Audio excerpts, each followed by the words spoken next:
Bonjour à toutes et à tous, bienvenue sur notre chaîne Juridicaire. Aujourd'hui dans cette vidéo, nous vous présenterons 7 cas pratiques, afin de vous permettre de mieux comprendre les modalités de détermination de la durée de l'indemnisation à l'allocation d'aide au retour à l'emploi, encore appelée ARE. L'ARE est une allocation versée par France Travail aux personnes en recherche d'emploi. À la fin de cette vidéo, vous saurez comment sa durée est déterminée. N'attendons plus. Allez, c'est parti. Commençons par le cas numéro 1. Dans ce cas, Alice a 33 ans. Elle a une fin de contrat qui date du 15 avril N et s'est inscrite à France Travail 7 mois plus tard, le 15 novembre N. Quelle est la date de début de sa période de référence pour le calcul de la durée de son indemnisation? Alice a 33 ans, donc moins de 53 ans. On doit donc remonter à 2 années en arrière, à partir de la fin de son dernier contrat de travail et non pas à partir de son inscription à France Travail. La fin de son dernier contrat de travail étant le 15 avril N, on remontera donc jusqu'au 16 avril N-2. Sa PRC s'étend donc du 16 avril N-2 au 15 avril N, soit 730 jours calendaires, qui correspond à la durée de son indemnisation. Voyons ensuite le cas numéro 2, celui de Didier, qui a 56 ans. Il a fini son dernier contrat le 3 avril N et s'est inscrit à France Travail le 15 novembre N. On constate que Didier a 56 ans, soit plus de 53 ans. Il faut donc remonter 3 années en arrière, à partir de la date de fin de son dernier contrat de travail, soit jusqu'au 4 avril N-3. Sauf qu'à cette date, Didier était déjà en activité depuis le début de l'année N-3. Que faut-il faire? Prendre tout le contrat de travail numéro 1 ou simplement une partie de ce contrat? Le contrat de travail numéro 1 étant partiellement dans la période des 3 ans, seule la partie de ce contrat qui s'y trouve sera prise en compte. La PRC de Didier s'étend donc du 4 avril N-3 au 3 avril N, soit sur 1095 jours calendaires, qui correspond à la durée de son indemnisation. Les périodes de chômage, qui sont relativement courtes, sont totalement intégrées dans cette durée. Passons ensuite au cas 3. Ce cas est similaire au précédent, sauf qu'ici Myriam, qui a 60 ans, a alterné des périodes d'activité avec de longues périodes de chômage. La fin de son dernier contrat de travail, le 20 août N, correspond aussi à sa date d'inscription à France Travail.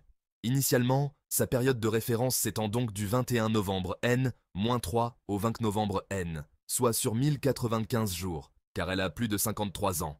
Sauf que Myriam cumule 20 jours effectifs de travail dans le contrat 1, qui est partiellement dans sa période de calcul, 85 jours effectifs de travail dans le contrat 2, 130 jours dans le contrat 3 et 89 jours dans le contrat 4, soit un total de 324 jours effectifs d'activité salariée dans la période de calcul. Il faut savoir que les jours effectifs correspondent aux jours effectivement travaillés, soit 5 jours par semaine. Pour transformer les jours effectifs en jours calendaires, il faut les multiplier par 1,4. En effet, 5 jours effectifs par semaine multipliés par 1,4 égale 7 jours calendaires. Dans la première vidéo sur la durée de l'indemnisation, nous avons traité des situations d'ajustement de la durée de l'indemnisation. À ce propos, nous vous avons dit que la durée cumulée des temps de chômage entre les contrats de travail se trouvant dans la période de calcul, ou PRC, ne peut être supérieure à 75% de la durée cumulée des temps de travail effectifs multipliée par 1,4 pour les calculer en jours calendaires. Cela semble compliqué de prime abord, mais cela veut simplement dire que les temps de chômage cumulés dans la PRC doivent être plafonnés à 75% du total de la durée en jours calendaires des temps de travail. Si le plafond de 75% est dépassé, la partie excédant ce plafond ne sera pas prise en compte dans la durée de la PRC.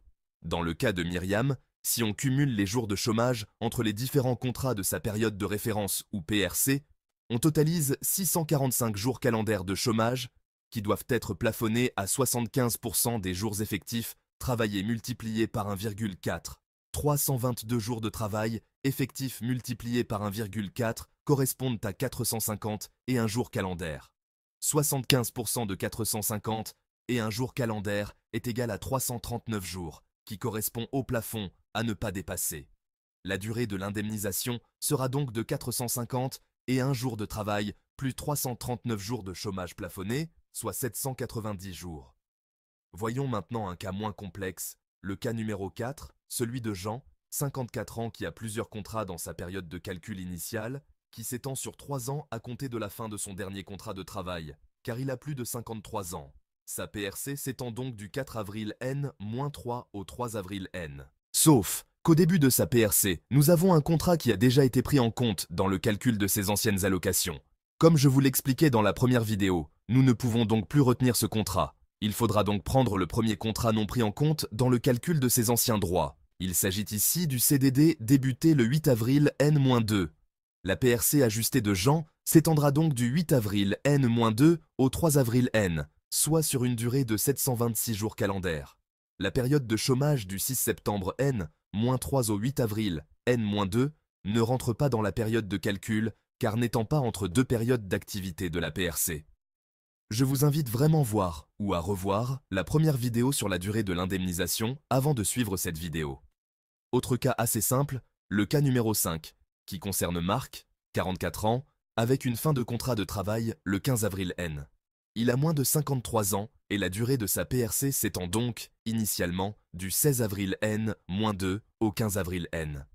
Sauf que dans ce contrat unique de travail, Marc a été en arrêt maladie du 1er juillet au 31 décembre N-1, soit pendant 183 jours calendaires. Durant cet arrêt, il était en contrat de travail, donc en activité salariée. La période de maladie ne doit donc pas être exclue de la PRC, car Marc était bien actif. La durée de son indemnisation restera donc à 730 jours. Passons maintenant au cas numéro 6. Il s'agit de Sylvie, âgée de 35 ans, qui a des périodes d'interruption de ses activités salariées dans son contrat et hors contrat de travail. Sylvie a une fin de contrat de travail le 19 avril N. Elle est âgée de 35 ans.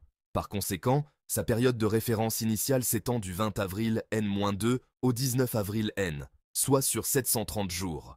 Sauf que dans cette période, nous avons du chômage sur une courte durée, donc à intégrer dans la PRC, car le total des jours chômés est inférieur à 75% du total des jours travaillés, multiplié par 1,4. Nous avons 182 jours d'arrêt maladie dans le contrat de travail numéro 1, qui n'a donc aucune incidence dans la durée initiale de la PRC. Par contre, nous avons 182 jours de congé maternité en période de chômage, entre le travail numéro 1 et le travail numéro 2. Rappelez-vous, dans la vidéo sur la durée de la PRC, nous vous expliquions que les jours de certains événements survenus en dehors d'une activité professionnelle dans la PRC ne devaient pas être comptabilisés dans la durée de la PRC. Il faut donc les déduire ou les neutraliser. Le congé maternité fait partie de ces événements. Il faut donc neutraliser ces jours correspondant à la durée du congé maternité et remonter la date initiale du début de la PRC initiale, d'autant, soit de 182 jours. La durée de la PRC réajustée s'étend donc du 20 octobre N-3 au 19 avril N, soit toujours sur 730 jours, car du 20 octobre N-3 au 19 avril N, cela fait 912 jours calendaires. Sauf que sur ces 912 jours, il faut déduire les 182 jours de la période de congé maternité. 912 jours moins 182 jours égale 730 jours. Terminons la présentation de ces différents cas par le délai de forclusion. Le délai de forclusion est une limite qui permet de déterminer si un demandeur d'emploi sera indemnisé ou pas. Pour être indemnisé, avant même de calculer la durée de l'indemnisation, le demandeur d'emploi doit justifier avoir travaillé dans les 12 derniers mois précédant son inscription et sa demande d'allocation.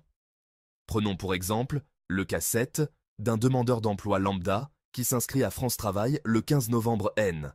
Il fait dans la foulée une demande d'allocation d'aide au retour à l'emploi. Avant d'étudier sa demande, France Travail va d'abord vérifier si la fin de son contrat de travail est survenue dans les 12 derniers mois de son inscription, donc remonter jusqu'au 16 novembre N-1. Dans le cas d'espèce, on constate que la fin du dernier contrat de travail de notre demandeur d'emploi remonte au 5 septembre N-1, soit plus de 12 mois avant son inscription à France Travail et sa demande d'allocation.